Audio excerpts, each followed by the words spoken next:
What's up guys, Harvick99 here, back with another video. Welcome to the final part of rating every confirmed 2024 NASCAR Cup Series paint scheme. We're almost done rating the paint schemes. So, let's finish this up. To start off, we have JJ Yeley's 100 Coconut Water paint scheme. He failed to make the 500, which sucks for him, but, you know, it is what it is. This paint scheme has a light tint of blue and a little bit of white along the bottom of the car. NY Racing is back, and with a decent paint scheme to boot. 6 out of 10. Next up, we have Tyler Reddick's Air Jordan paint scheme. Reminds me a lot of Kurt Busch's Air Jordan paint scheme from 2022. The one that he won with at Kansas. And while this one doesn't look as good as that one, it's still good. I like it. 6 out of 10. Next up, we have Tyler Reddick's Monster Energy Nasty Beast paint scheme. Finally, a Monster Energy scheme that actually looks good. The yellow and the green make a fine addition to the matte black, and they make for a really good paint scheme. 7 out of 10.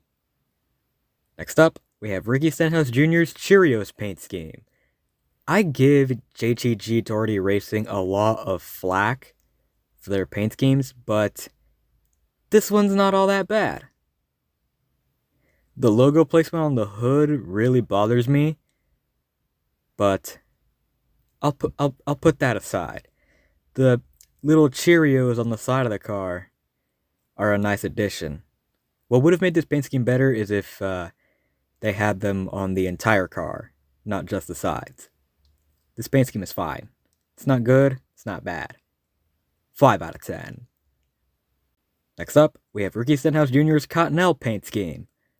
Only thing I will say is, again, I don't like the two logos on the hood. It's just looks very weird. But other than that, decent looking paint scheme. 6 out of 10. Next up, we have Alex Bowman's Ally paint scheme. A little bit of a downgrade from last year's paint scheme. That one was really beautiful. I loved it. This one still looks good, but it pales in comparison to the 2023 paint scheme. 6 out of 10. Next up, we have Justin Haley's Walmart paint scheme. I like the simplicity of this one. Just a blue base with a yellow and white stripe going down the side of the car, which match the Walmart colors.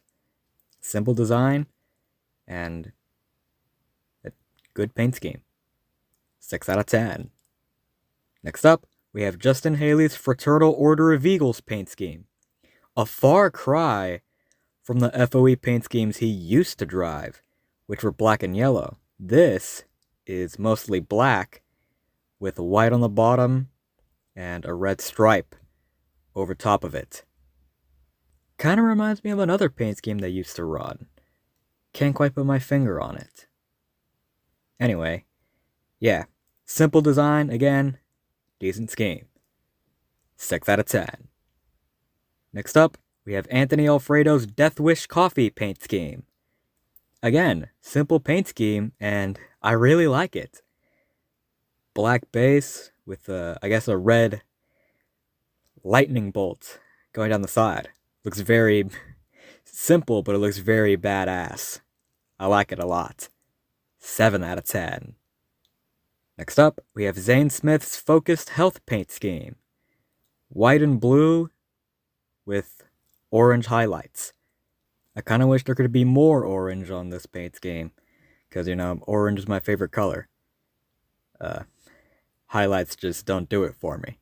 It needs more orange. But anyway, the white and blue go well together, and the orange highlights complement it. 6 out of 10. Next up, we have Zane Smith's WeatherTech paint scheme. Mostly white with blue and red highlights. I like it, but it could use a little bit more red and blue. Those stripes just aren't doing it for me. But still a good paint scheme nonetheless. 6 out of 10. Next up, we have Carson Hocevar's Delaware Life paint scheme. Very similar to the Gainbridge paint scheme. And like I said with Denny Hamlin's FedEx and Sport Clips paint schemes, I like the idea of having one uniform paint scheme design for all sponsors. And here they executed it well with the solid blue base and the, I guess, baby blue and teal, I want to say. I always get confused between teal and turquoise, but I'm pretty sure that's supposed to be teal. I could be wrong though, but yeah. They go with each other really well and make for a decent paint scheme. 7 out of 10. Next up, we have Jimmy Johnson's Carvana paint scheme. It is very weird seeing Jimmy Johnson driving a Toyota. That is something I never thought I'd see in my life. But there's a first for everything, I guess. One detail I do like is that it's got 510 horsepower on the hood, which is a nod to the old days of NASCAR, where I think it was a requirement to have the amount of horsepower written on the hood. And that's a really nice touch in my opinion. But other than that, I don't like the paint scheme that much. It's just plain blue. 3 out of 10. Next up, we have Daniel Suarez's Choice Privileges paint scheme. It's orange. My favorite color is orange. So, automatically, a good paint scheme in my book. Though I still wish there was more orange on it. I wish the whole car was orange. If the whole car was orange, it'd be an instant 10 out of 10. But if I can be serious for a moment, good paint scheme, 7 out of 10. Next up, we have Daniel Suarez's Worldwide Express paint scheme. Mostly blue with a few arrow designs going on around the whole paint scheme, which I always thought looked cool.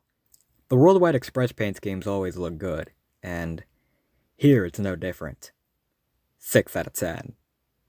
Next up, we have Daniel Suarez's Freeway Insurance paint scheme. I don't think I've ever mentioned this before, but I absolutely love the Freeway Insurance paint scheme.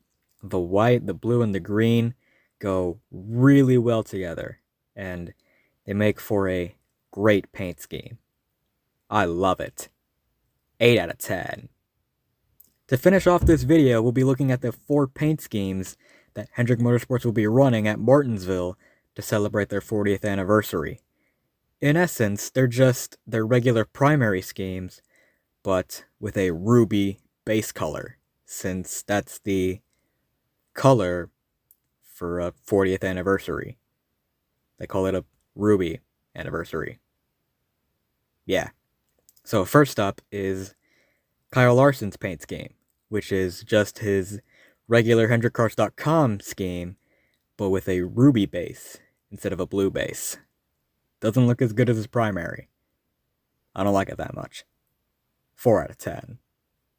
Next up, we have Chase Elliott's paint scheme, which is just his regular UniFirst paint scheme, but with a ruby base instead of a light green base.